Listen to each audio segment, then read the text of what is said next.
muito comum nós ouvirmos pessoas dizer: não, porque Jesus entrou na minha vida e me mudou. Devagar. Quem diz que você está transformado não é você, é quem convive contigo. Cuidado para você não contar essa historinha, eu era assim, eu era assado, isso é muito bonitinho, certo? E a sua história, ela é sua, deve ser contada por você, não tem problema nenhum. Agora, é muito mais poderoso quando você encontra com uma mulher e ela fala do marido na ausência dele, que ele é macho, forte, educado, gentil, crente, um bom pai. Ou às vezes ela só fala assim: pastor, é aquilo mesmo, mas eu o amo. Quem dá testemunho a nosso respeito não somos nós. Pelo menos não deveria ser assim. Deixa eu pegar aqui primeiro. Esse homem vivia nos túmulos e ninguém o podia prender, nem mesmo com correntes, porque tendo sido muitas vezes presos com correntes e cadeias, as cadeias foram quebradas por ele e as correntes foram despedaçadas e ninguém podia dominá-lo. Feche os seus olhos. Senhor nosso Deus e Pai, em nome de Jesus, eis aqui a tua palavra. Continua falando conosco e usa-me como um canal de bênção nesta hora.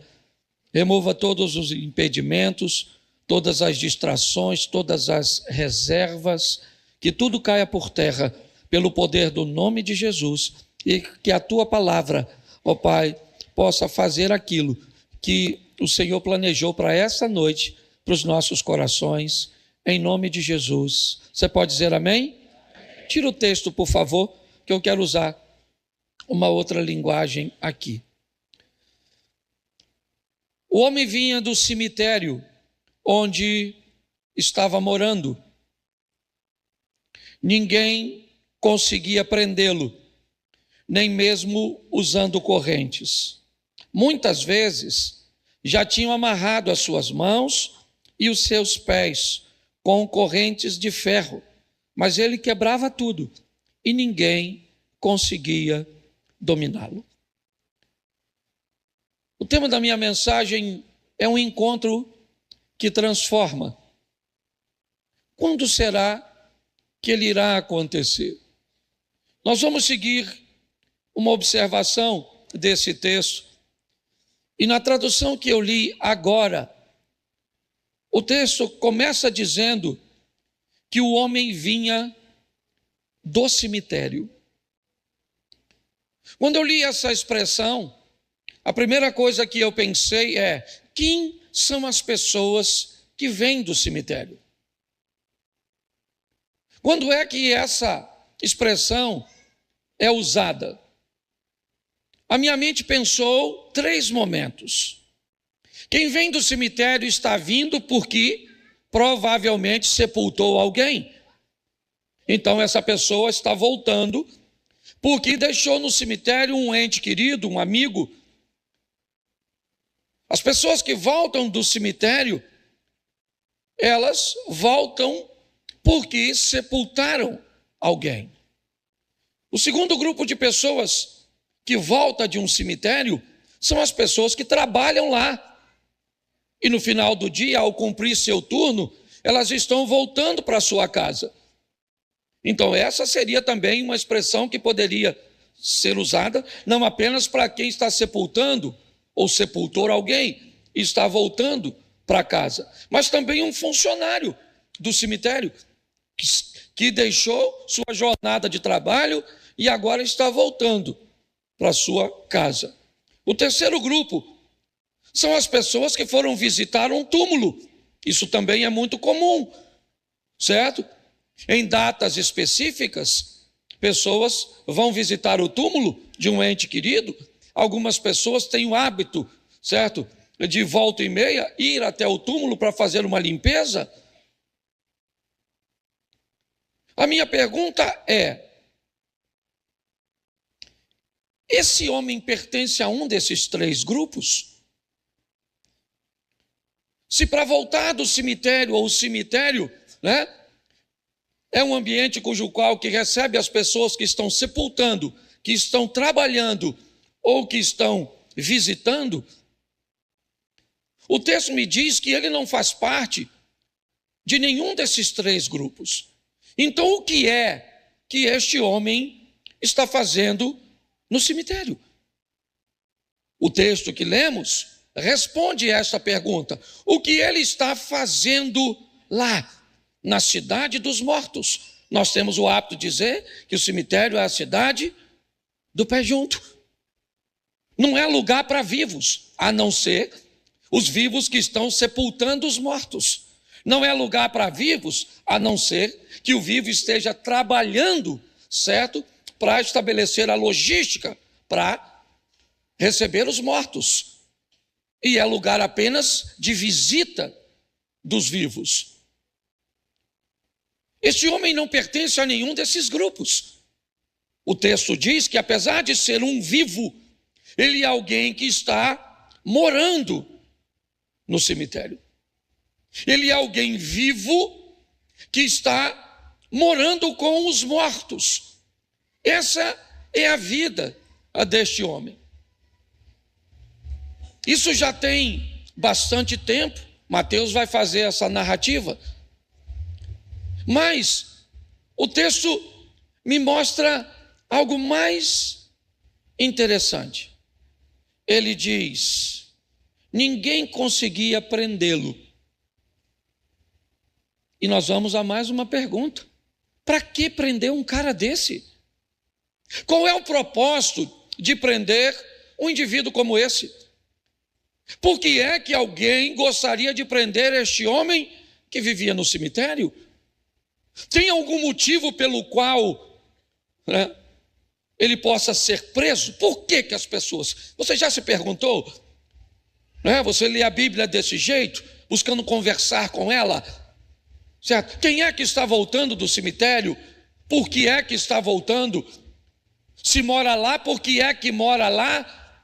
E mais do que isso, por que as pessoas estão querendo prender este homem? Mateus e Lucas vai nos fornecer essa informação. Mateus vai dizer no verso 28, aliás, Mateus diz que eram 2 endemoniados. Mas ele vai dar uma característica de por que queriam prendê-lo ou prendê-los.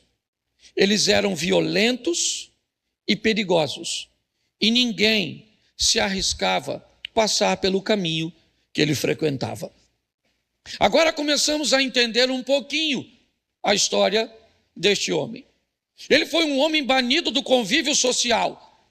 Não há nele condições de conviver com pessoas.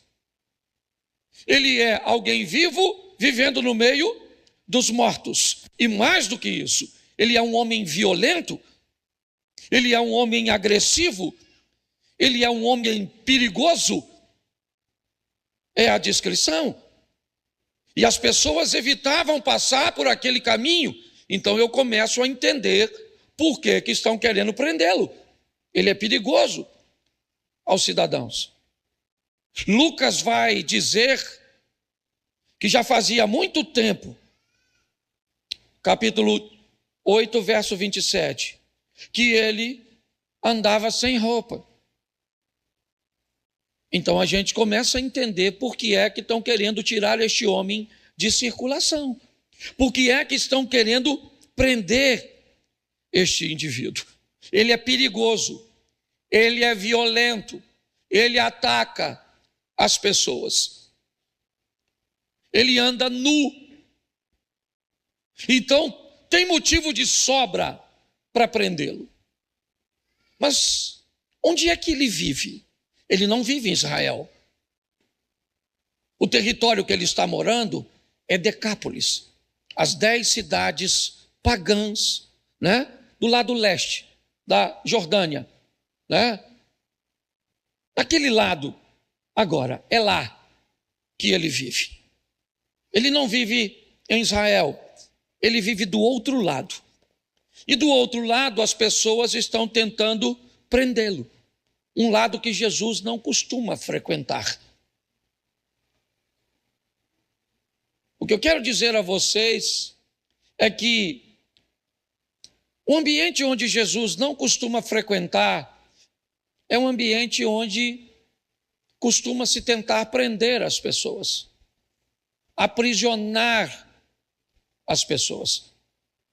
O ambiente onde Jesus está presente, nós vamos ver isso, é um ambiente de liberdade, é um ambiente de libertação. O encontro de Jesus com esse indivíduo foi o encontro que o libertou, que o transformou, é verdade. Mas enquanto ele não encontra-se com Jesus, o que estão tentando fazer com ele, por não conseguir transformá-lo, é tentar prendê-lo. É tentar fazer com que ele saia de circulação, mas isso não funciona. O texto diz que quando tentaram fazer isso, ele conseguia romper, as cadeias, quebrar tudo e fugia. Não tinha uma maneira de aprisioná-lo. Eu preciso tirar um tempo para que você reflita sobre isso. Sobre esse ambiente que, se não consegue transformar de verdade, ele busca prender as pessoas, aprisionar as pessoas a determinadas regras, impor a essas pessoas um ambiente altamente sufocante, dominador, porque não consegue tomar posse do poder de transformação. Todos os ambientes que não conseguem mudar pessoas, é importante que eles estabeleçam regras, severas para manter essas pessoas aprisionadas, presas num ambiente doutrinário, muitas vezes. Mas, pastor, o senhor acha que não deve ter doutrina? Espera um pouquinho, eu vou tratar disso mais à frente. Mas eu queria que você entendesse que ele está vivendo em Decápolis, e Decápolis não há poder para transformá-lo. Se não há poder de transformação, então vamos aprisioná-lo, vamos prendê-los. Vamos criar um ambiente onde essas pessoas, não com correntes, nem com cordas, nem com paredes, mas inibindo dessas pessoas a capacidade de raciocínio, de pensamento. Ofereça a essas pessoas regras, cujas quais, por causa de medo, elas obedeçam, e não por amor e fidelidade a Cristo. Esse era um ambiente cujo qual este homem estava exposto. Mas o que é que ele tem? Ele tem uma coisa que a maioria de nós não temos: demônios. Seria muito bom se o nosso comportamento, se os nossos erros, se a nossa dificuldade de caminhar com Deus fosse unicamente responsabilizada por demônios. Seria muito mais fácil lidar com uma igreja de endemoniados. Porque uma igreja de endemoniados, basta você expulsar o demônio e as pessoas consertam.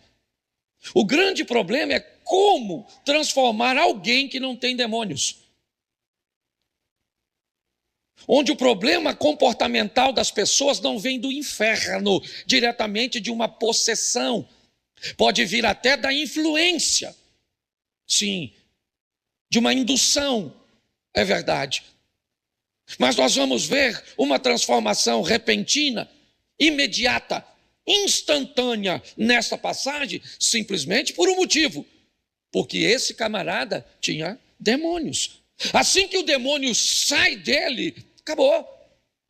Não há mais problema nele, porque o problema dele era os demônios. Ele vai ser liberto de uma forma instantânea. É verdade, mas esse não é o caso, ou o nosso caso. Muitas vezes a fofoca cuja qual nós entramos não tem a ver com demônios. A dívida cuja qual nós não pagamos não tem a ver com demônios. As dissensões cujas quais nós propagamos não tem a ver com demônios. Os problemas familiares que enfrentamos, casamento, filhos, não tem a ver com demônios. Nós não precisamos dos demônios. Nós damos conta sozinho do serviço. Você já parou para pensar nisso? O que nós estamos vendo É esse ambiente aqui. É um ambiente de aprisionamento. Vamos criar leis severíssimas, que nem na Bíblia estão, para prender as pessoas, para aprisionar. Pastor, o senhor está dizendo que não tem que ter lei? Então vamos lá. Jesus vai até ele. Foi Jesus que foi lá. Ele está lá em Decápolis, Marcos 4:35. Sendo já tarde, disse-lhes: passemos para outra margem. Os discípulos deixam a multidão, entram com ele no barco e vão para o outro lado. Jesus deita na popa do barco, na parte de trás, certo? E vai dormir. A tempestade se levanta, os discípulos o acordam, ele repreende a tempestade, certo? Faz uma correção nos discípulos e o barco chega do outro lado. Ele desce e vem um endemoniado na direção dele. Os discípulos não fazem a mínima ideia do que estão fazendo ali. Ali era um local inóspito, inadequado, não tinha comida para eles. Os altares ali mantidos eram de sacrifícios a deuses pagãos. O que é que Jesus está fazendo lá? Jesus foi lá libertar um indivíduo. Por que é que ele foi lá libertar um indivíduo? Porque lá não tinha libertação. Lá era um lugar onde as pessoas prendiam pessoas e não libertavam pessoas, porque não tinham poder para isso. Então Jesus vai até lá para libertá-lo. É verdade. Bom, aí eu gostei dessa história, né, pastor? Porque se o senhor está dizendo que as igrejas tentam prender seus membros, então Jesus veio libertar e nós podemos fazer tudo. Esse é que é o problema. No fundo, a liberdade aprisiona mais que a prisão. Porque a liberdade traz sobre você um peso de responsabilidade tão grande, que agora o que você pensa ser liberdade, na verdade traz um peso da responsabilidade de tudo aquilo que você faz. Esse é o desafio. A luz vai entrar nas trevas. Jesus vai atravessar o mar e vai à terra dos gentios. O local onde a luz ainda não brilhou. O lugar onde as pessoas ainda estão mortas pelo pecado. E ele vai lá do outro lado, ninguém sabe o que ele vai fazer, a não ser seu arqui-inimigo, Satanás. Ele sabe. Porque quando Jesus chega do outro lado, o demônio conduz um endemoniado até Jesus e fala na boca dele: o que tenho eu contigo, filho do Altíssimo? Isso não seria coisas? Das duas, uma. Ou o gadareno está cheio do Espírito de Deus, tá certo? Por quê? Porque quando Pedro responde quem é Jesus, quando Jesus pergunta: e tu, Simão, quem dizeis vós ser o filho do homem? O que Pedro diz? Tu és o Cristo, o filho do Deus vivo. O que Jesus diz para ele? Bem fizeste tu, Simão Bar-Jonas, que não te revelou a carne e o sangue, senão o Espírito do meu Pai que está sobre você. Se não era o Espírito do Senhor que estava sobre Gadareno, era o espírito maligno. Quem está dizendo o que tenho eu contigo, filho do Altíssimo, é Satanás. É Satanás que está dizendo para Jesus: esse corpo que eu estou aqui, este homem, não sabe quem você é. Decápolis não sabe quem você é. Os discípulos estão descobrindo quem você é. Mas eu já sei quem você é. Você é o Filho do Altíssimo. O que tenho... Ele sabia que o Filho do Altíssimo chegou para trazer luz para as trevas, para expulsá-lo, para bani-lo de um território que ele chamava de seu, a terra dos gentios, as cidades pagãs, onde a salvação ainda não havia chegado.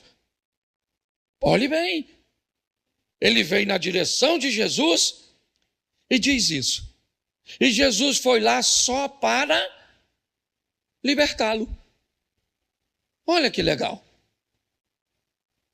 Foi lá para tirar o demônio. É esquisito o que eu vou perguntar para você, mas eu vou.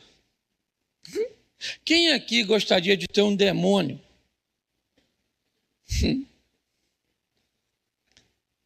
Alguém pode levantar a mão? Não, né? Deixa eu melhorar a pergunta. Talvez eu torne ela mais atraente. Quem aqui se descobrisse que tudo que faz de errado está num demônio, e você teria a oportunidade de encontrar com Jesus, e Jesus tiraria de você esse demônio, e junto com esse demônio ia sair tudo de ruim de você, e você seria a pessoa mais doce, amável, espiritual do mundo. Quem gostaria de ter um demônio desse? Levanta a mão. Já arrumei os candidatos. O grupo inteiro ainda está meio confuso. Mas é uma oferta atraente, Cláudio. Pensa só, se algumas pessoas tivessem demônio, fosse só tirar o demônio da pessoa e corrigiria tudo. Nós só teríamos um setor aqui na igreja, Cid. O trabalho do exorcismo e libertação. Qual é o grande problema da igreja? É que a maioria das pessoas não tem demônio. O que tem nas pessoas? A própria pessoa. Aí você não pode expulsar a pessoa da pessoa, que senão tem que ser cemitério. Certo? Olha só, esse é o Jesus vai lá para libertá-lo, sim ou não? Sim ou não? Sim. Só para libertá-lo. Jesus não faz mais nada lá. Ele vai lá, expulsa o demônio, e agora o cara está liberto. Legal. E ele falou: aí Jesus, deixa eu ir com o senhor. Jesus falou: não, tem vaga, não, está lotada, é só 12. Vai para a sua casa. Jesus foi lá libertá-lo primeiro para devolvê-lo para a sua família.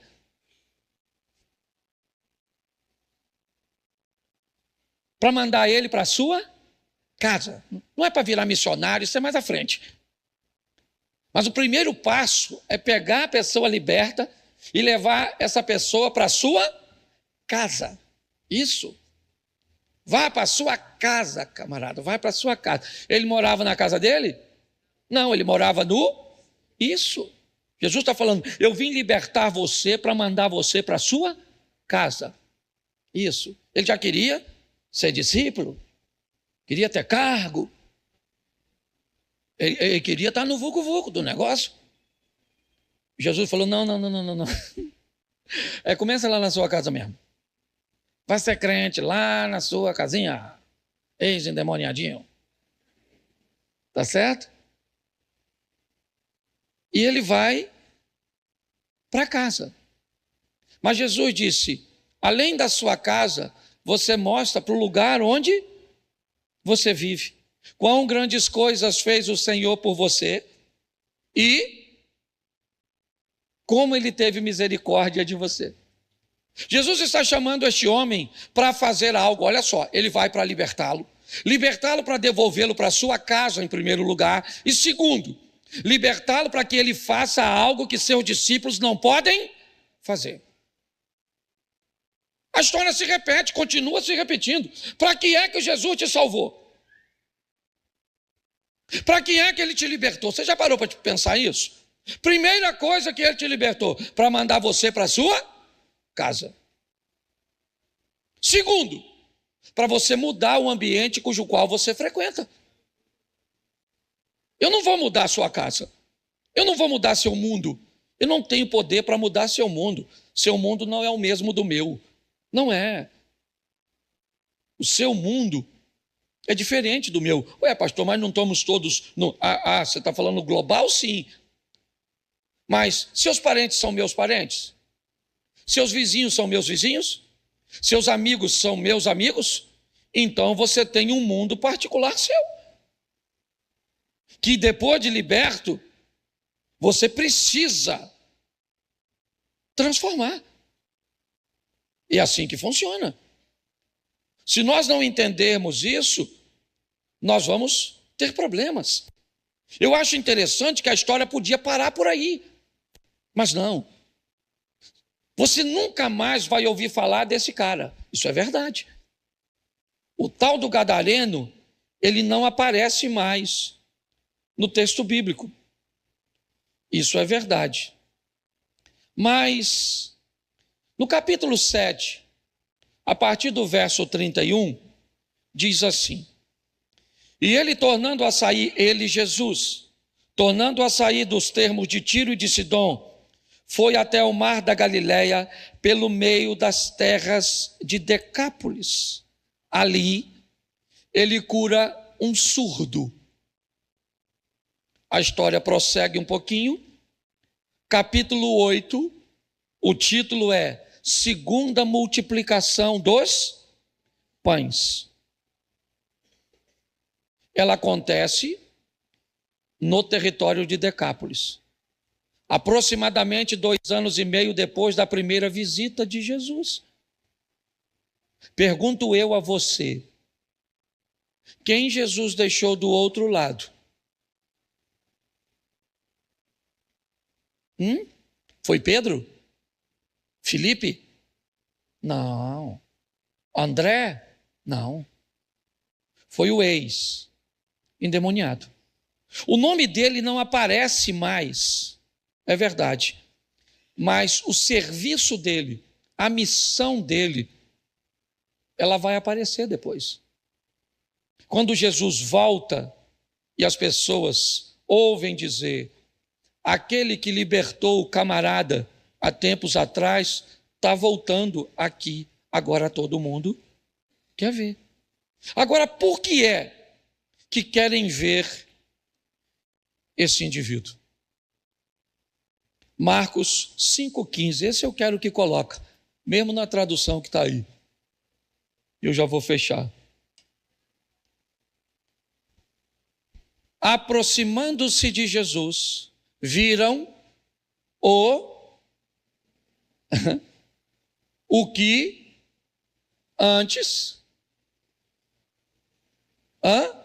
estava dominado pela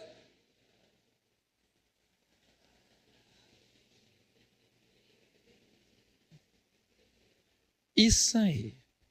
Presta atenção. A turma chegou, não estão lá para ver nada, eles estão atrás do tal dos porcos. Entendeu? Alguém foi lá e falou: aí, maluco, tem um cara lá perto da praia, matou os porcos de vocês, tudo.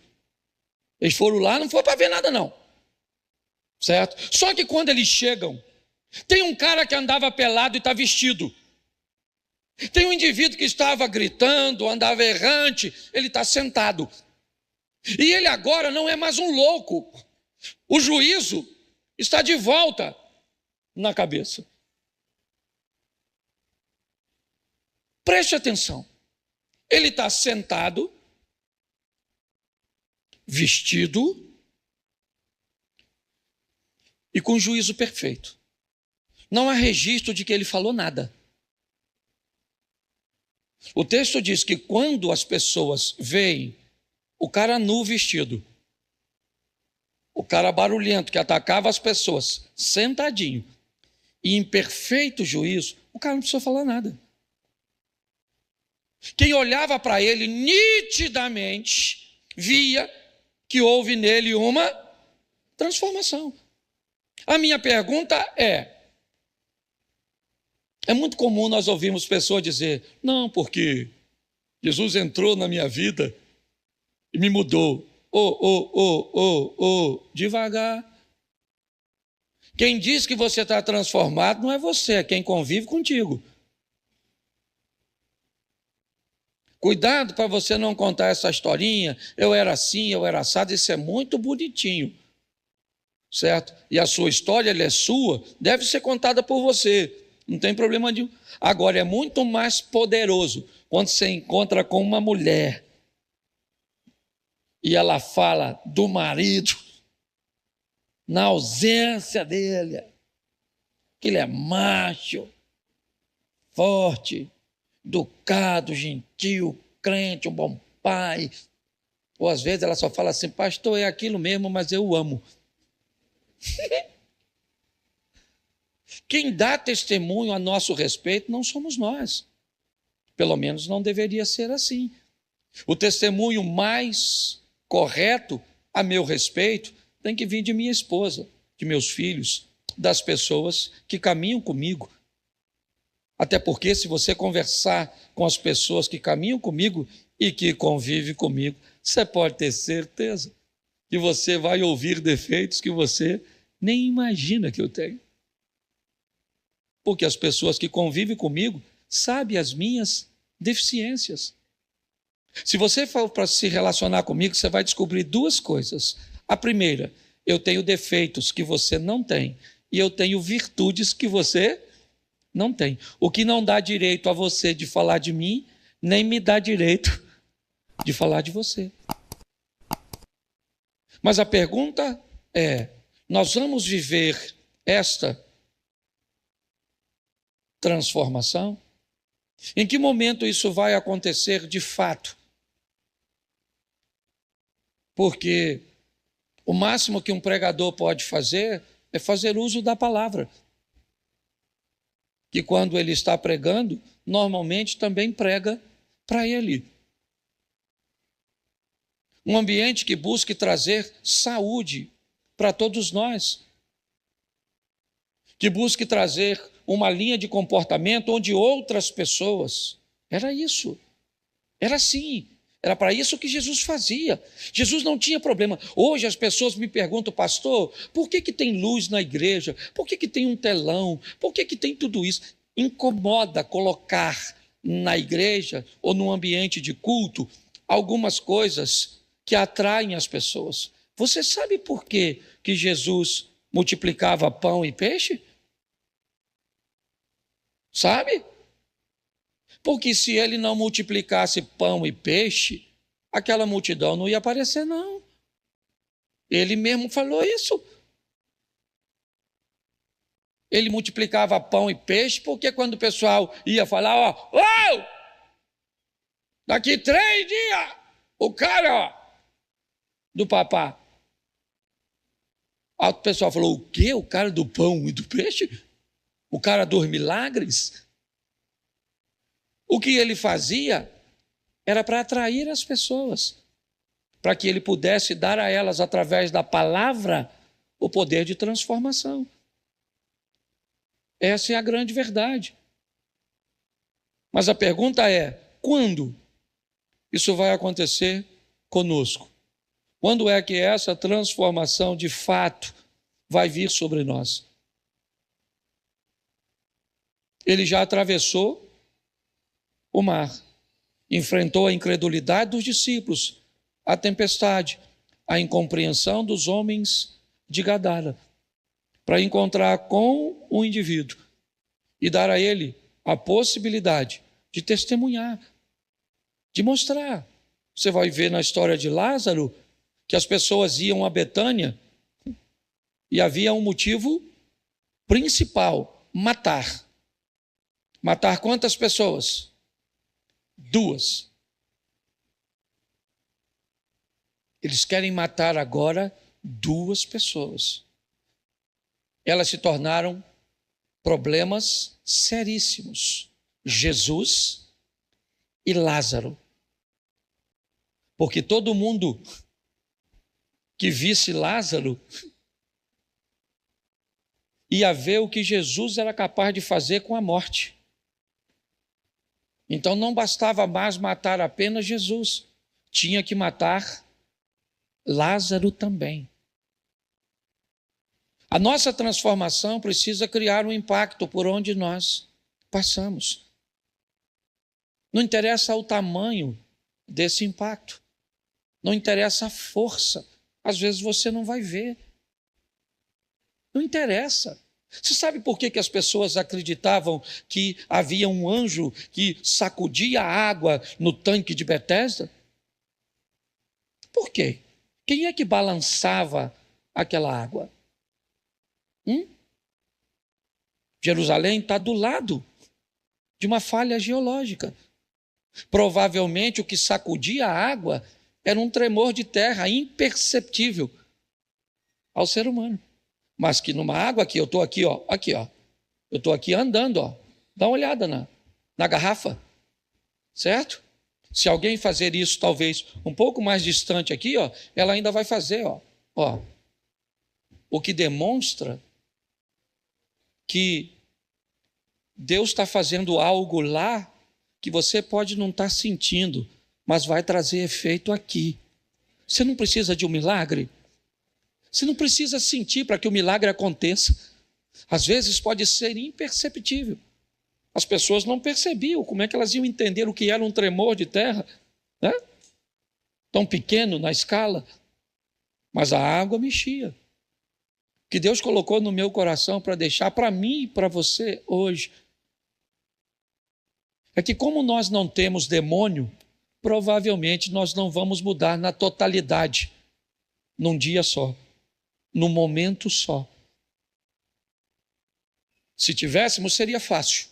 Expulsa o demônio, todo o comportamento corrige. Mas como não tem demônio, o que nós vamos fazendo é colocando gradativamente o comportamento para fora, expulsando o comportamento com a entrada da palavra, do Espírito Santo, da comunhão com Deus, da oração, da conscientização, do cair em si, certo? Do filho pródigo e de tantos outros.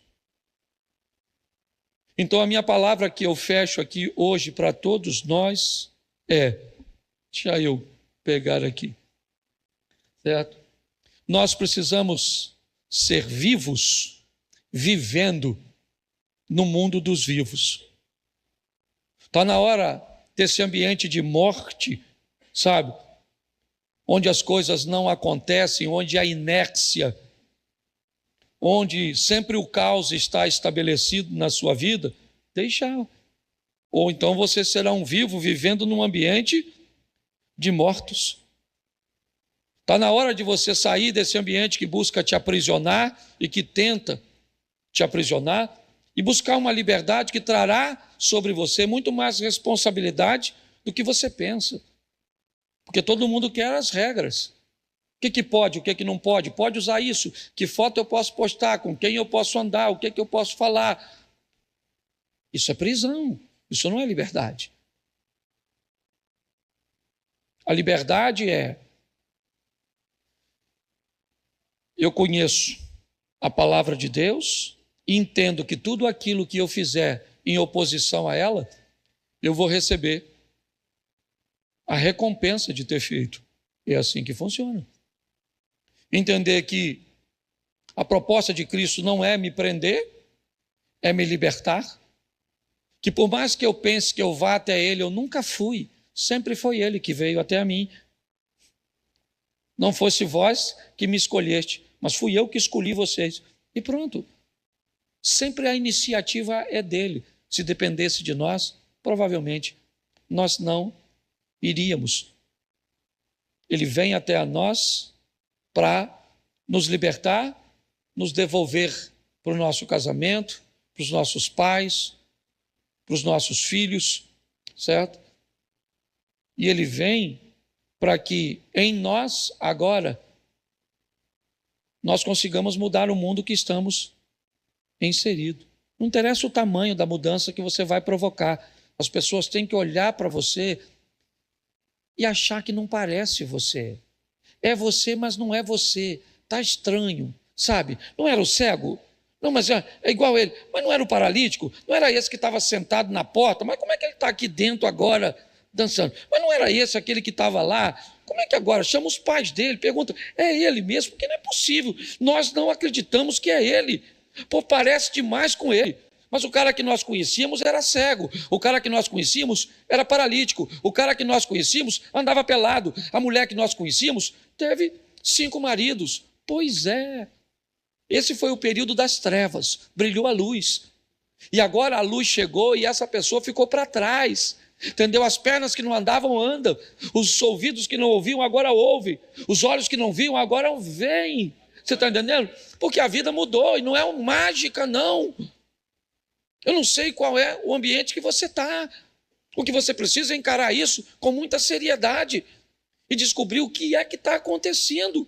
Que você recebe as mesmas informações que os outros, mas as mudanças não são as mesmas. Como pode ir isso? Como pode o mesmo conteúdo ser arremessado para vocês? Todos estão ouvindo a mesma coisa. O Jesus que está andando sobre o mar pode fazer 12 homens andarem, mas somente um anda. O que é que aconteceu com Pedro, que não aconteceu com os outros 12, com os outros 11?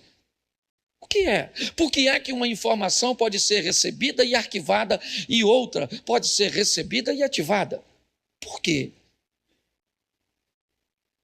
Quando é que isso vai acontecer comigo? Quando é que finalmente essa informação que eu ouço todas as vezes que venho à igreja, pregadores diferentes vêm falando aqui a mesma coisa? Mas parece que chega um dia que isso atinge você. E aquilo que você arquivou a vida inteira, aliás, você já ouviu 100 vezes, naquele dia você ouve e entra de uma forma diferente. O que eu peço a Deus, e Deus sabe o que eu estou falando a meu respeito, porque eu também estou pregando para mim em algumas decisões que eu preciso tomar. E eu gostaria muito, em nome de Jesus, que fosse hoje o dia da minha mudança nessas áreas que eu preciso mudar. E eu gostaria que você também fizesse isso, Cláudio, para aquilo que você precisa. Juliana, para aquilo que você precisa. Lu, para aquilo que você precisa. Adriana, Osias. Porque o máximo que um pregador... Eu vim de uma conferência agora fantástica. Ontem, antes de pregar, eu ouvi 2 mensagens extraordinárias. Mas eu fico me perguntando, quando é que algumas coisas vão acontecer? Ele começou a falar comigo e tal, que não acredita em Deus, porque acha um negócio muito difícil, porque o mundo é não sei o quê, porque é uma explosão cósmica, que não sei o quê, porque o fulano de tal, e eu fiquei escutando. E o cara é bom, ele tinha um conhecimento bom. Eu não acredito em céu e inferno, não acredito em nada disso, porque para mim morreu, acabou, porque a vida é desse jeito, e eu estou quieto. Ele falou, e aí, pastor? Eu falei, não, cara, é que você está sem fé. Eu tenho fé, por exemplo. Eu acredito na Bíblia, na palavra de Deus. Eu acredito em vida após a morte. Eu acredito em inferno. Eu acredito em céu. Eu acredito. E para falar até a verdade, com esse pensamento seu, eu te garanto que você não entra no céu. Menino. Ele falou, o quê? Como não entro no céu? Como não entro no céu? Eu falei, irmão, acorda. Tu está querendo entrar num lugar que tu não acredita que existe. Você está brigando comigo para entrar num lugar que você acabou de falar para mim que não tem, você é doido? O tema da minha mensagem é até que a morte nos separe. A minha proposta hoje não é falar de casamento, mas é mostrar que nós precisamos estar atentos a algumas informações que a Bíblia nos oferece. E dependendo de como você leva essas informações, é muito importante que você observe isso com mais carinho, com mais critério e olhe com mais cuidado. Nós vamos começar com o apóstolo Paulo escrevendo aos Romanos. Perdão, então só um minutinho. É que eu tenho que orar por um casal que está fazendo aniversário. Coloca o texto aí. Certo? Eduardo, cadê o Eduardo? E sua esposa, vem para cá. Glória a Deus. Tem mais alguém fazendo aniversário de casamento aí? Faz essa semana que começa hoje? Fez essa semana que terminou ontem? Vem para cá para a gente orar para o seu casamento? Ninguém? Ou você está com medo? Quantos anos de casado, Eduardo? 13. 3. Glória a Deus. Tem mais alguém? Não. Então, aí.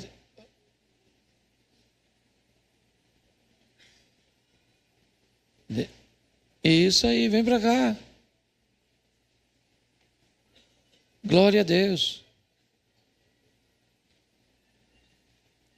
Quantos anos aqui? 16. Ok. Vamos estar orando, amém. Isso, olha como é que é a tecnologia. Os dois são um. Ela não estava passando muito bem, está acompanhando o culto online, ele está aqui e o casal está junto. O mundo mudou, é ou não é? Isso. Quantos anos aqui? 38 anos de casado? Eu acho que vou pedir vocês para orar por mim. Com uma bagagem dessa, né? Quantos anos? Aniversário mesmo, mais um aninho de vida. E se estenda suas mãos para cá. Senhor nosso Deus e Pai, em nome de Jesus, te damos graças por esses casais que celebram juntos mais um ano de vida. Muito obrigado a Deus, queremos declarar que eles são casados para sempre. Queremos declarar que para chegarem aqui, ó Deus, eles enfrentaram muitos adversários e venceram todos eles para a honra e glória do teu nome. E que assim continue sendo. Que o teu Espírito, a tua palavra, o teu poder continue sustentando o relacionamento dos teus filhos. Queremos entregar o teu filho também, que comemora mais um ano de vida na tua presença. Abençoa o teu servo com saúde, com paz, com prosperidade. Abençoa a sua casa, a sua família. Te damos graças por tudo em nome de Jesus. Você pode aplaudir o Senhor? Deus abençoe, parabéns. Amém. Agora sim, Romanos, capítulo 8, a partir do verso de número 35. Eu vou ler bastante hoje, mas vou falar pouco. Só que eu gostaria que vocês acompanhassem. Quem nos separará do amor de Cristo? Será tribulação ou angústia? Ou perseguição, ou fome, ou nudez, ou perigo, ou espada? Como está escrito, por amor de ti, somos entregues à morte o dia todo. Fomos considerados como ovelha para o matadouro. Feche seus olhos. Senhor nosso Deus e Pai, em nome de Jesus, eis aqui a tua palavra, continua falando conosco, usa-me como um canal de bênção nesta hora, em nome de Jesus, amém, glória a Deus, amém. Bom, segundo a Bíblia, deixa o 35 por favor, na tela. Segundo a Bíblia, nós somos alcançados pelo poder da palavra, conscientizados pelo mover do Espírito Santo, para entendermos dentro, certo, deste corpo corruptível, a manifestação de quem somos de verdade. Só descobrimos que somos espirituais, pertencentes a Deus, homens pecadores com a necessidade de sermos removidos das trevas para a luz, se formos conscientizados pelo Espírito Santo, porque é Ele que convence o homem do pecado, da justiça e do juízo. O que antecede a manifestação do Espírito Santo é a manifestação da palavra de Deus exposta, que trará o homem a conscientização e a manifestação da fé. É assim que funciona, certo? A fé vem por ouvir a palavra de Deus. A palavra é ministrada, após a palavra vem o mover do Espírito Santo, que nos traz a conscientização. Então manifesta-se em nós o desejo de recebermos Cristo e reconhecermos o seu amor naquela cruz do Calvário, o que é trazido até nós sob histórias muito obscuras, sob informações cujas quais nós nunca temos a certeza de fato. Não sabemos de fato quando ele morreu, não sabemos de fato quando ele nasceu. Temos muitas informações a respeito do nosso Salvador, que elas não são precisas. Vamos até Israel e nem onde ele foi sepultado de fato sabemos.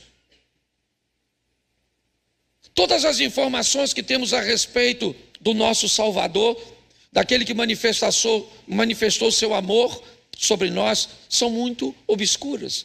Isso tem um motivo. O motivo é que para que isso se manifeste de verdade, vamos precisar da fé. É por isso. Ao entendermos isso, nós também precisamos entender que se Deus quer nos unir e nos apresentar o amor de Cristo, alguém vai tentar fazer com que isso não aconteça. Ou que mesmo que aconteça, que não seja forte o suficiente para levarmos essa história de ser cristão, de ser crente, adiante por muito tempo. Então vamos enfrentar forças que tentarão nos separar do amor de Cristo. E é isso que Paulo está descrevendo nesse texto. Ele fez a reunião de algumas situações que buscarão me afastar do amor de Cristo, te afastar do amor de Cristo, ou se quiser melhor, do amor de Deus revelado em Cristo Jesus, conscientizado pelo Espírito Santo em toda essa parceria da Trindade divina. Então ele faz uma relação. Ele diz: será que a tribulação vai conseguir nos desviar do amor de Cristo? Será que a angústia vai fazer isso? Será que a perseguição vai ter êxito? Ele vai fazendo a relação, a fome, a nudez, o perigo, a espada. Note que ele vai trafegar sobre necessidades. Ele vai falar de situações perigosas que irão nos expor a um dos maiores medos do ser humano, que é a morte.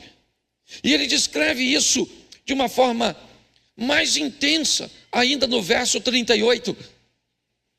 Olha só: porque eu estou bem certo que nem a morte, nem a vida, nem os anjos, nem os principados, nem as coisas do presente, nem do porvir, nem os poderes, vamos lá, nem a altura, nem a profundidade, ou nem qualquer outra criatura poderá separar-nos do amor, de Deus que está em Cristo Jesus, o nosso Senhor. Então preste atenção, porque Paulo está sendo muito claro para a igreja. Ele está sendo muito objetivo ao narrar as forças que seriam empregadas e como elas poderiam mudar de área de atuação, desde uma perseguição até a fome, até o perigo de ser morto, até as injustiças, as angústias, as pressões. Paulo está descrevendo que nós precisaríamos estar preparados para enfrentar todas essas adversidades que tentarão nos afastar do amor de Deus revelado em Cristo Jesus. Porém, todas essas informações, tudo isso que foi lido, é a preocupação de um tipo de pessoa: os vivos. Nenhuma dessas preocupações, certo? Um morto não tem medo de morrer, já está morto. Um morto não tem medo de altura. Um morto não tem angústias. Todas as preocupações expostas por Paulo são adjetivos, como você queira colocar agora as palavras, substantivos, como você queira agora, certo? Mas é importante que você entenda que todas elas são preocupações de alguém que ainda não morreu. Por quê? Porque o amor de Deus é algo que você só pode acessar enquanto estiver vivo. Não há possibilidade de você acessar este amor depois de morto. Eu vou te mostrar isso já já. Então nós temos que ter alguns cuidados e precauções nas nossas justificativas de não ceder o apelo, não do pastor e do pregador. Se você caminha conosco, algumas pessoas até reclamam um pouco, achando que nós não somos tão incisivos em nossos apelos. Nós somos muito superficiais na hora de oferecer a salvação a Cristo Jesus. E isso tem um motivo. Primeiro, que não queremos ninguém aqui na frente conduzido por uma emoção momentânea de uma boa palavra. Segundo, que entendemos que as pessoas, para irem até o final, pois a caminhada de fé não é uma prova de velocidade, ela é uma prova de resistência.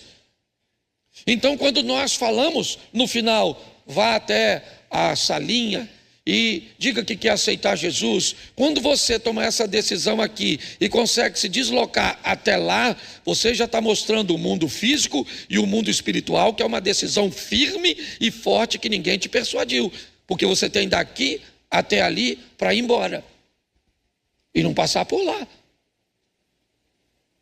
Então é uma conscientização nossa, mas levamos isso muito mais a sério, pelo menos eu levo, do que você pode imaginar. Então, enquanto a morte não nos separar, pastor, mas eu li ali que nem a morte nos separará do amor de Cristo. Basta você olhar a conotação, certo? E eu vou te mostrar que morte, a Bíblia também está falando. Mas deixa eu te mostrar uma história que talvez vai trazer clareza, elucidar um pouco isso a você. Lucas capítulo 16, a partir do verso 19, olha a história narrada por Jesus. Ora, havia certo homem rico que se vestia de púrpura e de linho finíssimo e que todos os dias se regalava esplendidamente. Havia também certo mendigo chamado Lázaro, coberto de chagas, que jazia à porta daquele e desejava alimentar-se das migalhas que caíam da mesa do rico, e até os cães vinham lamber-lhe as úlceras. E aconteceu morrer o mendigo, a ser levado pelos anjos para o seio de Abraão. Morreu também o rico e foi sepultado. No inferno, estando ainda em tormentos, levantou os olhos e viu de longe a Abraão e Lázaro no seu seio. Então, clamando, disse: Pai Abraão, tem misericórdia de mim e manda a Lázaro que molhe em água a ponta do dedo e me refresque a língua, porque estou atormentado nessa chama. Disse Abraão: Filho, lembra-te que recebeste os teus bens em tua vida e Lázaro igualmente os males. Agora, porém, aqui ele está consolado e tu em tormentos. Além de tudo, está posto um grande abismo entre nós e vós, de sorte que os que querem passar daqui para vós outros não podem, nem os de lá passar para cá. Presta atenção em mim agora nessa história. Essa é uma parábola contada por Jesus.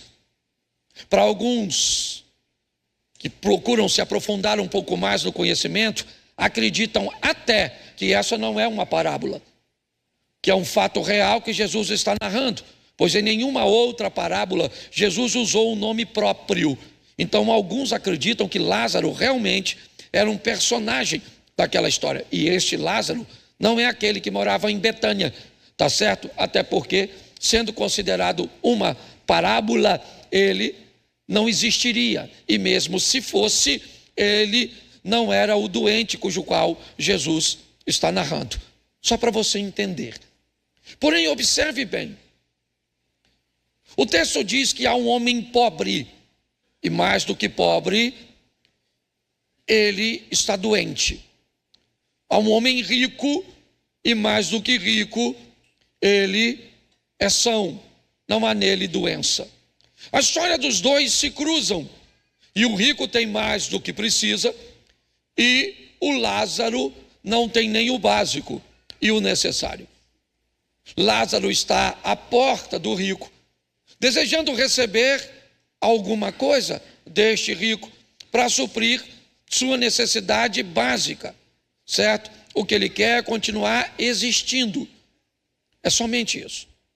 Jesus deixa claro que não há nenhuma preocupação com o rico de ajudar a Lázaro. Porém, a morte chegou para Lázaro. Lázaro morreu. Eu não sei se o rico pensava que não morreria por causa de sua riqueza, se ele pensava que estaria imune da morte por ter dinheiro, por ser rico. O texto é bem claro em dizer que logo depois o rico morreu. Se nós não trabalharmos esse texto muito bem, nós vamos ter problemas com dinheiro, e talvez isso foi ensinado por muitos anos à igreja. Quando nós lemos, por exemplo, deixa eu mudar de texto para você entender, Lucas 18, Jesus conversa com um jovem rico. Mas no capítulo 19, ele conversa com um velho rico. O jovem rico é reprovado e o velho rico é aprovado. Os dois são ricos e têm dinheiro. Então não há nenhum problema no dinheiro, senão o velho rico receberia a mesma sentença do jovem rico, e não recebeu. Quando a Bíblia diz que um jovem rico abre mão do reino de Deus por seu dinheiro, e um velho rico abre mão do seu dinheiro por causa do reino, a Bíblia nitidamente está falando sobre maturidade e não sobre dinheiro. O dinheiro nunca foi o problema. A própria Bíblia diz que o amor ao dinheiro é a raiz de todos os males. Quando essa história está sendo contada, o problema não é o dinheiro. Não. Quando eles morrem, o problema do rico não era ter dinheiro. O problema do rico era não amar o próximo. O problema dele é que ele infringiu um dos mandamentos. Entenda bem, Jesus ainda não morreu. A graça ainda não se manifestou de forma plena. Então o contexto ainda é o Velho Testamento. Este homem está na porta dele com um camarada que não quer praticamente nada, somente algumas migalhas, e não consegue obter do rico. O dinheiro dele é problema? Não. O problema é a sua postura. Quando ele morre, o Lázaro não vai para o seio de Abraão porque estava doente, porque sofreu aqui na terra. E se você sofre aqui na terra, você tem o direito de entrar no céu. Não é isso. Você tem que entender o contexto total dessa história. O rico infringe o mandamento e ele vai para o inferno. Agora acabou. Acabou para os dois. Passaram a linha e agora o amor de Cristo, o amor de Deus, melhor dizendo, não está mais lá, pelo menos para poder salvá-lo. Os dois estão lá. O Lázaro no seio de Abraão, o rico no inferno. Algumas informações são importantes nesse texto. Primeiro, é a visão que o rico tem do reino de Deus. Seja no seio de Abraão ou qualquer outro paraíso, qualquer lugar que você queira colocar neste ambiente. Você note que o texto narrado diz que o rico no inferno olha e ele reconhece Abraão. Ele olha e ele reconhece Lázaro. Lázaro não vê nada, não ouve nada. Lázaro está fora do contexto. Essa é uma informação preciosa que nos dá a entender, mesmo que seja de forma única, de que quem for para o inferno leva a memória daqui. O indivíduo está no inferno, ele sabe quem é Lázaro. Você vai lembrar do pastor Cláudio, você vai lembrar de sua esposa, vai lembrar dos seus filhos, você vai lembrar de todo mundo. Talvez a maior dor do inferno não seja o fogo, seja a lembrança da oportunidade que você jogou fora de ser alcançado pelo amor de Deus. Entendeu? O Lázaro já está lá quietinho na dele. Não há indício que Lázaro está nessa conversa. Mas Jesus faz questão de dizer que o pai da fé vai entrar em cena. E aí o rico diz ao pai da fé: ô Abraão, pô, fala para o Lázaro aí, ó, molhar só o dedinho e botar aqui na minha língua que a chapa aqui está quente. Abraão falou: deixa eu te explicar uma coisa, cara. Você recebeu todos os benefícios na terra, sim ou não? E o Lázaro recebeu ou viveu coisas ruins. Então, peraí, novamente nós vamos entender isso? Né? Será que... Bota para mim, por favor, o verso 24. Clamando, disse: Pai Abraão, tem misericórdia de mim e manda Lázaro que molhe em água a ponta do dedo e me refresca a língua, porque estou atormentado nessa. Olhe o que ele vai ouvir agora no 25. Disse, porém, Abraão: filho, lembra-te que recebeste teus bens em tua vida, e Lázaro igualmente os males. Agora, porém, aqui ele está sendo consolado, ou está consolado, e tu atormentado. Cuidado com esse texto. Cuidado com esse texto, porque você precisa ler o que vem depois. Se você ler somente esse texto isolado, parece que o camarada que está se dando bem nessa vida, ele obrigatoriamente tem que ir para o inferno na próxima. E não é isso. O problema do rico não era ter dinheiro, era não amar o próximo, era não cuidar daquele que estava perto dele. É isso que levou ele estar debaixo de uma desobediência, quebrando um princípio cujo qual Deus estabeleceu para o Velho e para o Novo Testamento. E se a graça de Deus manifesta em Jesus, exposta pelo Espírito Santo no Novo Testamento, ela parece facilitar a sua vida, cuidado com sua ótica a respeito da graça facilitadora. Porque enquanto o Velho Testamento dizia, não adulterarás, o Novo diz, se você olhar para uma mulher com intenções sexuais, você já adulterou. Era mais fácil no Antigo ou no Novo Testamento? No Antigo. Se o Velho Testamento dizia, não matarás, o Novo Testamento diz, se você irá contra seu irmão, você já o matou. Então, cuidado com sua ótica. Olhe, um pouco mais de perto. O problema não é simplesmente o 25. Aqui Abraão está dizendo ao indivíduo que foi para o inferno, certo? O que vocês estão recebendo agora, depois de mortos, são resultados do que você fizer, ou do que você fez enquanto você estava vivo. É só isso. A proposta é mostrar ao rico, você está recebendo aqui o que você fez lá. Dizer a Lázaro, você está recebendo aqui o que você fez lá.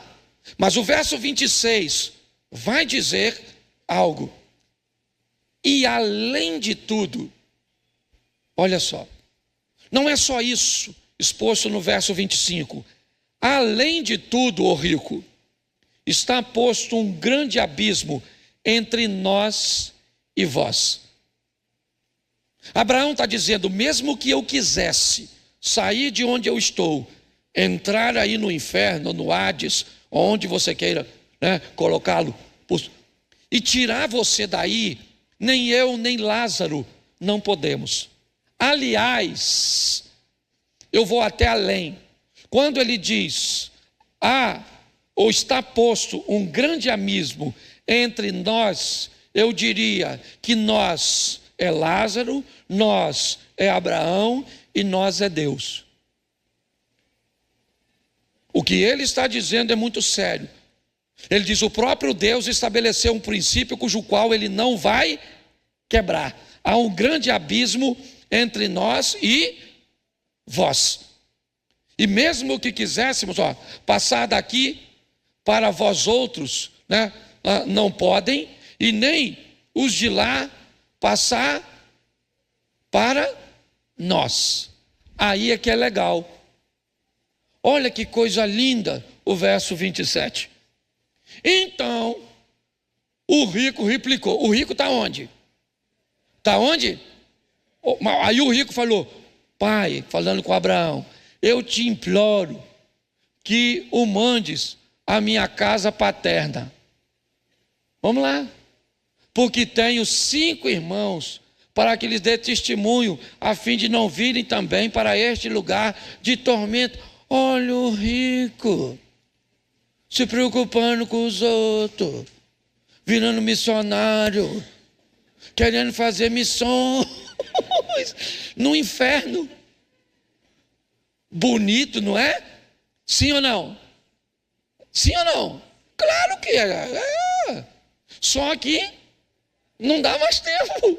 É tarde demais, o cara virou missionário, tá assim de gente que vai fazer missões no inferno quando chegar, certo? Aí Abraão, olha só a conversa, é uma conversa de uma turma. Vamos lá, bota lá o 29.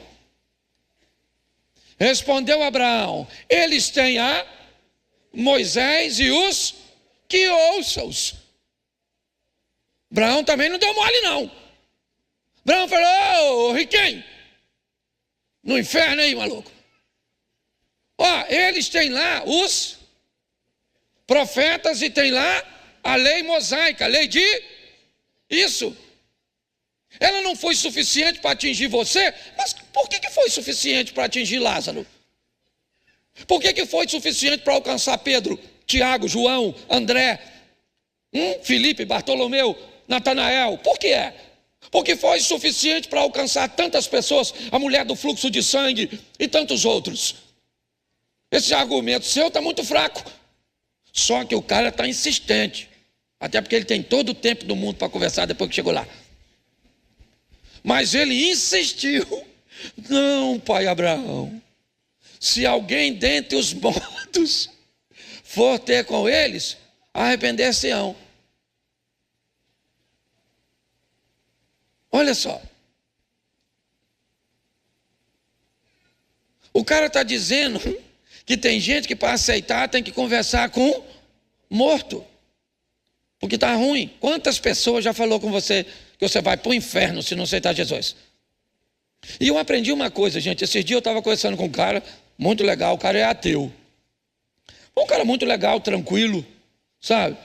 Eu não tinha muita intimidade com ele, me procurou e, aliás, não tinha nenhuma, porque foi um encontro casual. E ele começou a falar comigo e tal, que não acredita em Deus, porque acha um negócio muito difícil, porque o mundo é não sei o quê, porque é uma explosão cósmica, que não sei o quê, porque o fulano de tal, e eu fiquei escutando. E o cara é bom, ele tinha um conhecimento bom. Eu não acredito em céu e inferno, não acredito em nada disso, porque para mim morreu, acabou, porque a vida é desse jeito, e eu estou quieto. Ele falou: e aí, pastor? Eu falei: não, cara, é que você está sem fé. Eu tenho fé, por exemplo. Eu acredito na Bíblia, na palavra de Deus. Eu acredito em vida após a morte. Eu acredito em inferno. Eu acredito em céu. Eu acredito. E para falar até a verdade, com esse pensamento seu, ó, eu te garanto que você não entra no céu. Menino. Ele falou: o quê? Como não entro no céu? Como não entro no céu? Eu falei: ô, irmão, acorda. Tu está querendo entrar num lugar que tu não acredita que existe. Você está brigando comigo para entrar num lugar que você acabou de falar para mim que não tem. Você é doido?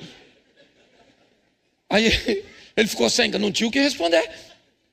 Vi até que ele já pegou o calor do Satanás.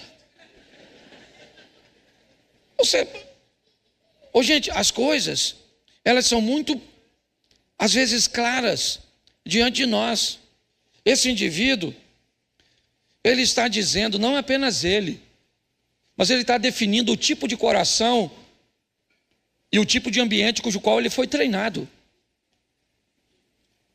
Quando ele diz que Moisés e os profetas não foram suficientes para atingi-lo, ele sabe que também não serão suficientes para atingir os seus, mas fique tranquilo, porque aquele que está contando essa história já vai morrer.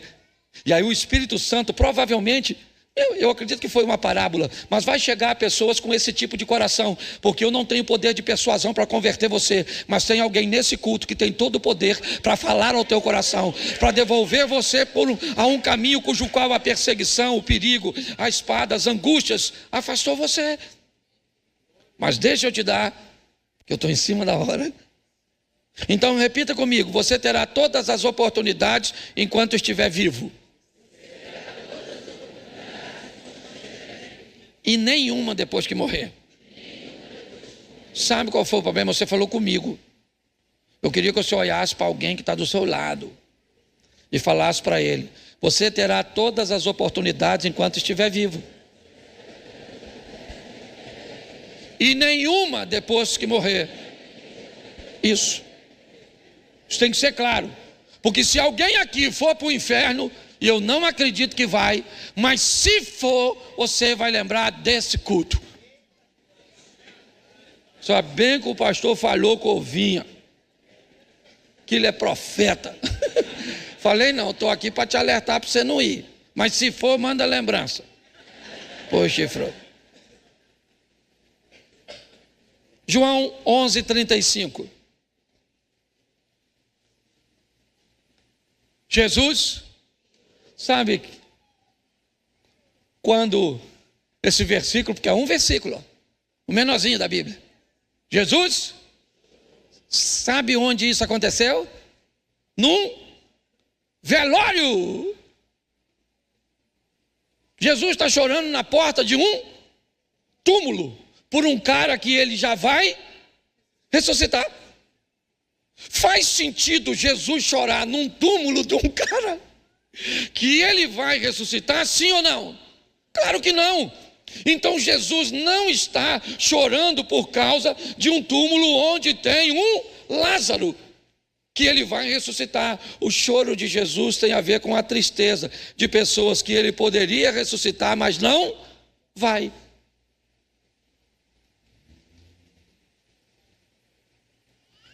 Entendeu? Ele não está chorando por Lázaro. Já já ele vai dizer: Lázaro, sai.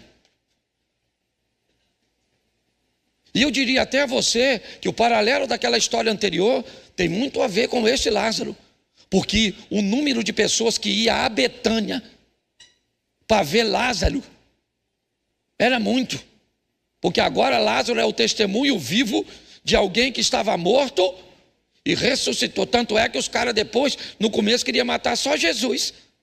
Agora também estão a fim de matar Lázaro de novo. Acabou de morrer, só ficou 3 dias, só foi passar o carnaval lá no céu. E Jesus chamou ele de volta. Eu imagino a frustração de Lázaro falando: sério, tem que voltar? Poxa. Mas presta atenção nesse texto. Apocalipse 2:11. Quem tem ouvidos, o que o Espírito diz, o vencedor de nenhum modo sofrerá o dano da isso aí. Bom, todos nós, a conotação da palavra morte é muito próxima da palavra separação. Você morre a primeira vez quando o espírito se separa do corpo. Então o espírito se separa do corpo, o corpo perde todo o poder de eletricidade que faz com que ele funcione, quer cérebro, quer coração. O espírito se separa e o espírito volta para Deus. O espírito não vai para o inferno, viu? O espírito volta para Deus. Por isso a Bíblia diz que o espírito está pronto. Deus soprou no homem o espírito e o homem se tornou uma alma vivente. Nós, na verdade, não somos um corpo, uma alma e um espírito. Na verdade, nós somos um corpo, uma alma que contemos um espírito. O espírito que temos não é nosso, ele volta para Deus. A carne cuja qual o pecado foi estabelecido volta para o pó. E o que está em jogo é a alma. É assim que funciona.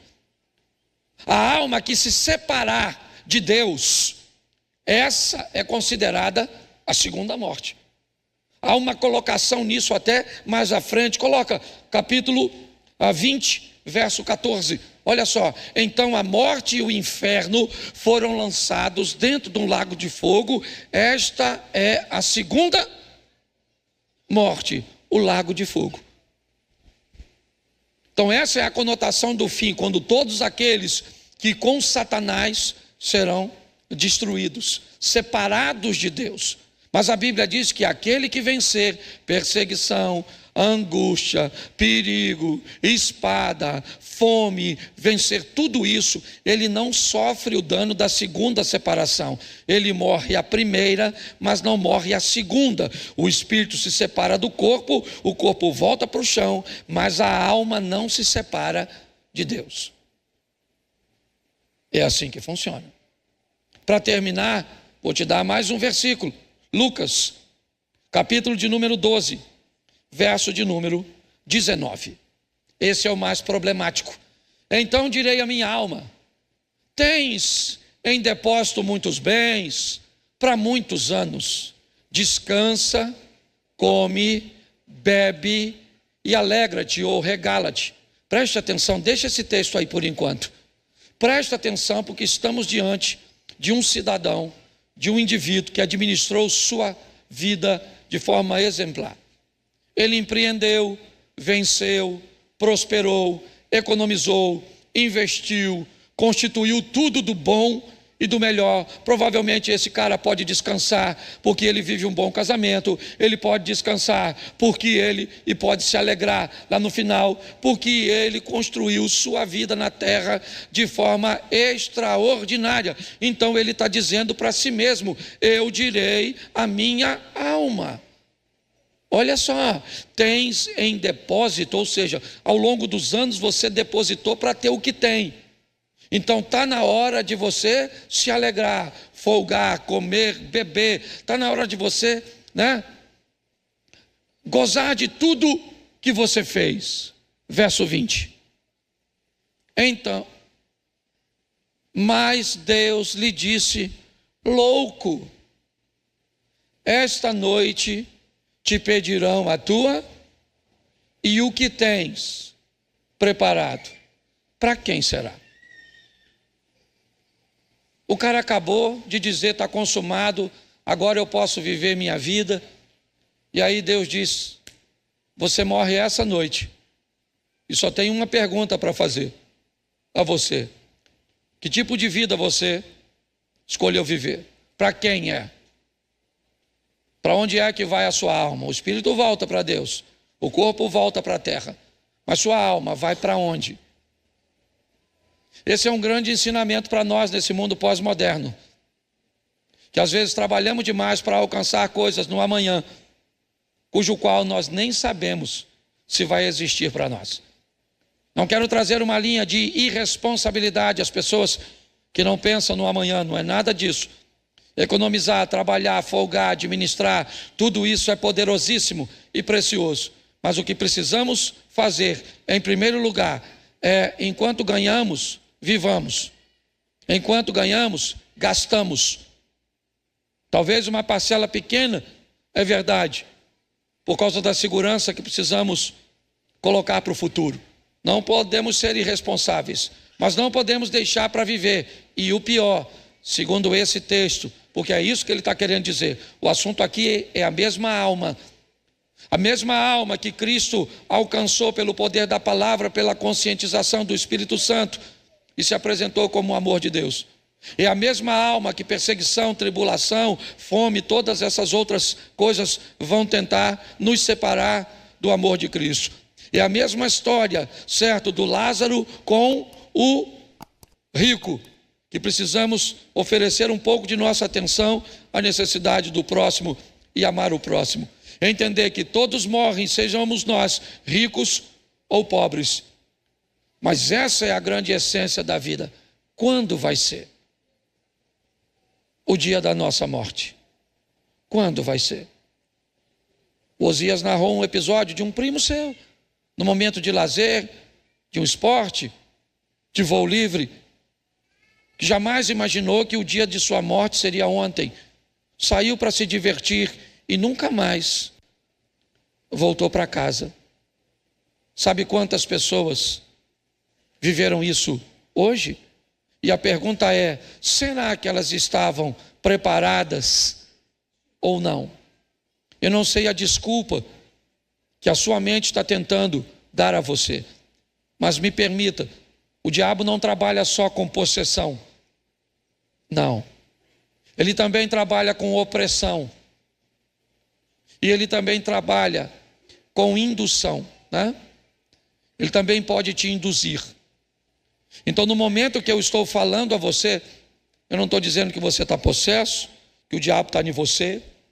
Eu não estou dizendo que você está oprimido porque o diabo está te apertando. Mas ele tem um poder de persuasão, de dizer a você: ainda não é tempo, você tem mais tempo, você é adolescente, você é jovem, você ainda tem muita coisa para fazer. Olha, lembra, foi um pastor que te machucou, foi um pastor que te feriu. Para de acreditar em pastor, você está amolecendo. Já fazia tempo que você não tinha força nem para entrar numa igreja, e agora você vem aqui e vai ficar acreditando nessa conversa fiada desse pastor que está dizendo aí: olha que vão te machucar de novo, olha que vão te ferir de novo. Aliás, deixa para outro culto, deixa essa vontade passar para ver se você tem certeza. Então aqui nessa igreja, Primeiro, nós respeitamos extremamente nossos visitantes. Segundo, nós temos a consciência plena que pregação, boa ou ruim, ela não converte pessoas. Quem converte é a palavra de Deus e o poder do Espírito Santo.